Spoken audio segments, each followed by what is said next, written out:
Late అయితే మా Covid madam ఎక్కడ దొరుకుతుందని చెప్పి బిన్న వాళ్ళ ఇంటికి వెళ్ళిపోతే ఇంటి ముందు 7 గంటలకు పార్కింగ్ చేసి 7:40 అయితే వచ్చారు పిల్లలందరూ బయటికి. చిన్న ఆడపిల్లలు అయితే కార్లకి ఎక్కి నన్ను ఏమన్నారంటే,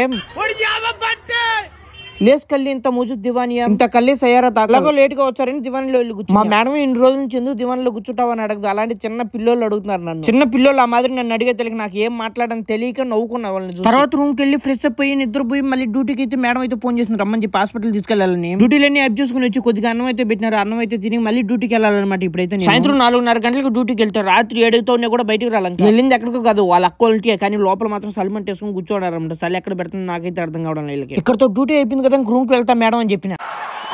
ఎందుకు కుదరదన్నారు నాకైతే ఇప్పుడే అర్థమైంది. వాళ్ళ అక్క చెల్లెళ్ళని అందరినీ వాళ్ళ అమ్మని అందరినీ వేసుకొని షాపింగ్ చేసేదానికి ఒక పెద్ద మాల్కి వచ్చారు కోవిడ్ సిటీకి. ఈ రోజు మాత్రం డ్యూటీ లైఫ్ చేసుకుని వచ్చేసరికి 12 అయింది కరెక్ట్ గా టైం అయితే. ఒక్కోసారి డ్యూటీలు అయితే అసలే ఉన్నమాట. ఒక్కోసారి ఈ మాదిరిగా డ్యూటీలు పడి నేను రూమ్ లో అడుగు పెట్టి తెలిసి రూమ్ లో లైట్లన్నీ ఆఫ్ చేసి మా రూమ్ లో మంచి అప్పుడే నిద్రపోతాను. ఈ రోజు ఎక్కువ లేట్ అయింది కదా, నాకు నిద్ర రాదు. ఇంకా ఇలాగే నా వీడియోలు కూడా సపోర్ట్ చేసి సబ్స్క్రైబ్ అయితే చేసుకోండి.